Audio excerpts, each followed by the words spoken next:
कांग्रेस और national conference का anti national alliance को पाकिस्तान के ख्वाब को बल मिल रहा है।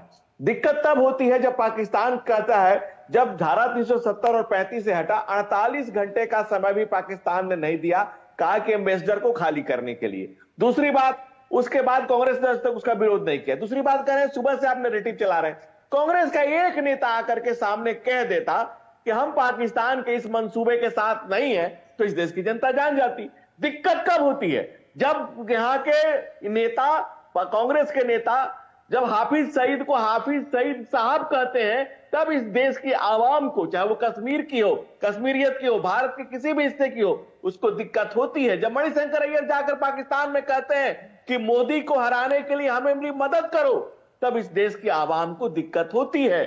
जब कश्मीर के बाल बच्चों का सीना छलनी होता है आतंकवाद की आग से और कांग्रेस से चुप रहती है, तब इस देश को दर्द होता है, तब हमें पीड़ा होती है। जो धारा 370 और 35 से भारत माता के मुकुटमणि पे लगा हुआ कलंक था, जिसे धो करके केसर का तिलक किया गया है। भारत के साना बसाना मिलकर के हम कश्मीर को विकसित करेंगे, आगे बढ़ाएंगे, उसको सुरखरू बनाएंगे। उसके कश्मीर के क्यारियों में जो बारूद की गंध थी, उसे खत्म करके फिर से केसर सुगंध फैलाएंगे।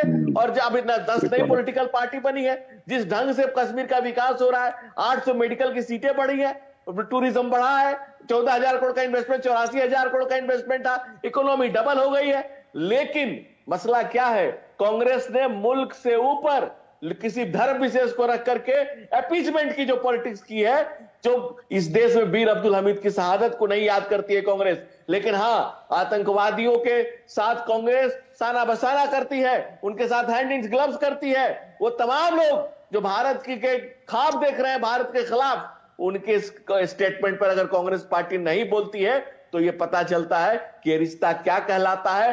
पन्नू से लेकर पाकिस्तान तक अगर राहुल गांधी के स्टेटमेंट के साथ खड़े होते हैं, अगर कांग्रेस के साथ खड़े होते हैं, तो इस सवाल उठता है कि बाटला हाउस इनकाउंटर में जाकर के मैडम रोई थी और बाबर की मजार पर जाकर इंदिरा गांधी खड़ी थी। इसको नटवर सिंह ने अपनी किताब में लिखा है, यह मैं नहीं कहता हूं, नटवर सिंह ने अपनी किताब में लिखा है। और इस तरह से, और दूसरी बात, कांग्रेस की कुर्बानी, आजादी में एक कुर्बानी बता दे कांग्रेस ने दी हो तो, एक कांग्रेस का नेता गोली से मरा हो, एक कांग्रेस के नेता को काला पानी हुई हो,